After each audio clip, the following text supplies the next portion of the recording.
Welcome back to the C Space Studio. We're here at CES 2025. My name is James Kotecki, and I am happy to welcome back a repeat guest, Kristen Banks, Senior Vice President Marketing at the Las Vegas Raiders. And I don't know if people can see you have a little Raiders pin on there.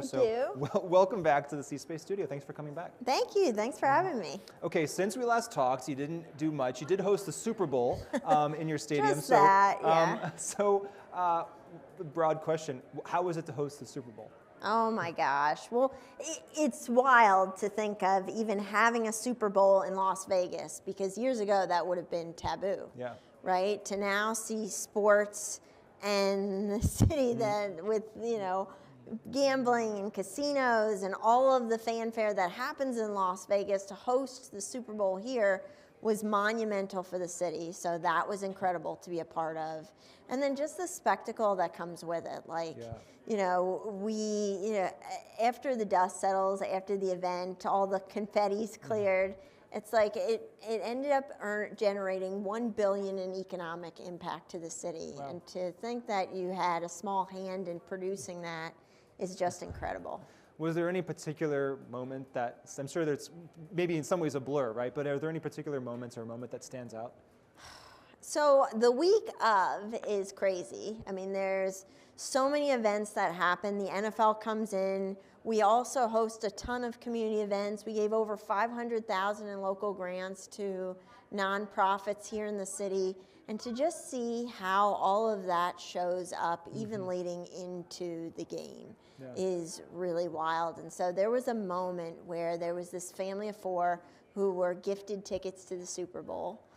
They had done incredible work in the community, and there were tears. And so to be part of that is just incredible. So tell me about the brand and how you're defining the brand of the Raiders heading into 2025 here. Yeah. Well, I would say never dull moment for sure. Yeah. We just ended our season last weekend, and this week we've certainly announced a new head coach. But as we think about what 2025 is going to be, it's a build off of some of what we did in 2024, going back to our roots, really identifying the things that make Raiders and Raider Nation so special. So if you're a fan, if you're a multi-generational fan, I mean, there's grandparents taking their little kids to games. What does that mean? And to show that fandom and to bring back some of that grit, some of that kind of attitude, some of that that specialty Raiders-esque feel to the brand this year, I think we're going to continue that and build upon it, so I'm excited. Is it a unique marketing challenge that you have when you want to build a brand and maybe have your strategy, but you certainly are, I don't want to say restricted, but you're certainly tied to what's going on the football field with the team, with the coaching staff, with all these things that aren't necessarily in your purview. So how do you think about, you have this product, but you don't maybe fully have the same input into the product as maybe other marketers might have and other companies? Or maybe you do, maybe I'm getting that wrong, but I think you're in a unique situation as a marketer and people might be interested in how you think about that. Yeah, I think, it's a catch-22 for sure. I would say the first part is that I do feel fortunate, because if you work for any sort of sports team, and I think why we have such great sponsors, such great brands that integrate with the Raiders, it's because you have built-in stories, right? There's such incredible drama that unfolds. Whatever happens from one week to the next is so memorable, right? And it means so much to this very passionate fan base.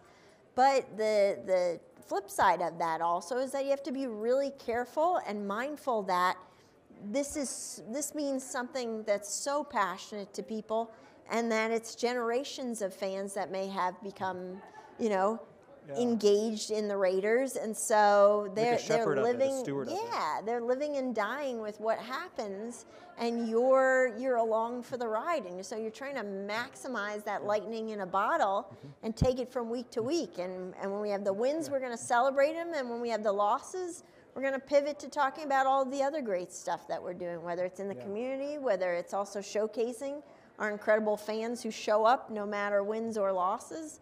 I think that's the important piece. So we're here at CES. It's obviously in your backyard here in Las Vegas. But what are some of the tech trends that you're looking at as a marketer going into 2025 when you think about ways to reach these audiences? Oh, for sure. Well, I think the first part, and what seems to be the general theme here at CES this year, is AI. For our internal groups, we're developing an AI task force and thinking about not only how we look at it, using artificial intelligence across every department in the organization, but also how we future-proof the business and how we should be looking at technologies moving forward. I'm also really excited about Crowd IQ. That ultimately is this mapping of the interior stadium bowl that allows us to measure crowd sentiment, measure what types of fans are showing up, like what clothing they're wearing. Are they fans? Are they fans of an opposing team? How are they engaging? Do they look happy? Do they look sad? Do they look bored? Can we surprise and delight those fans? Wow. So really acting in real time, which I'm excited about. So it's pretty good at measuring that kind of emotional temperature of the crowd. Yeah, it's unreal. It does facial recognition, which is a little bit different than like, well, it does facial analysis, different than facial recognition, where it's going to say, okay, you as a male wearing blue sitting there, versus saying, oh, I'm identifying exactly this person, name, date of birth. I see. Okay. How do you think about, by the way, when you're thinking about the physical infrastructure that you're building out here to make these different technology ideas come to life, how do you balance out the need for kind of longevity, or obviously operating within a stadium, with the fact that technology is evolving and changing so rapidly? Yeah, well, I think outside of the stadium, I think that's something that every marketer is challenged with, really everybody in business, right? Things are so rapidly evolving that you're trying to capture just what makes sense. And also, what's viable, because the other piece of it is, as fast as technology moves, sometimes from a business standpoint, it's tough to keep up with, right? Because you want to make sure privacy controls, right? That's a big one. Does it match with our legal policies? Like that infrastructure, making sure everything's lockstep. So that's the other piece, right? Everybody's staying connected in 2025 and keeping in close contact with our IT teams, our legal teams, our privacy group, because all of that's important in any new tech. I want to ask about reaching younger generations. My son Max is 10, and he's a huge fan of the NFL. And when Taylor Swift shows up for a Super Bowl, my daughter Maya, who's 7, is loving that, right? So how do you think about reaching this young generation of fans? You're saying grandparents are bringing their kids, right? Sure. Their grandkids. Yeah. But do younger fans, younger generations, want something different from the experience, and how are you delivering that? Oh, sure. Multiple ways. To your point with Maya that loves Taylor Swift, or your son who's just a really big, massive NFL fan, it's all the different ways of engagement. The NFL's done an incredible job of partnering with Disney or Nickelodeon and creating these kind of enhanced gamified experiences where you see NFL players in Andy's toy room, like Toy Story, or you see Nickelodeon, where we had last year our players interact and be slimed, which is crazy. That's still a thing. I remember that when I was a kid, of like celebrities and Slime athletes is still being gross slimed. And it's still fun, apparently so. But the way that we're engaging with Raiders is we're constantly thinking about that second screen experience.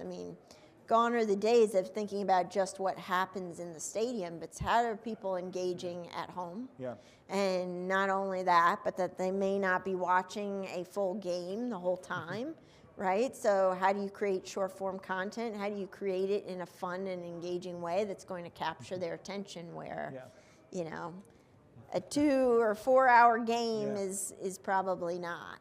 So it's like the game is like the nucleus, but it's just the nucleus, the core of this much broader kind of story generation machine that can include on the field, off the field, celebrities, charity stuff in the community, what the team's doing, drama, all these sorts of things, all these stories. Oh, for sure. I think that one of the things that makes NFL still such a valuable property is because everything happens within a play.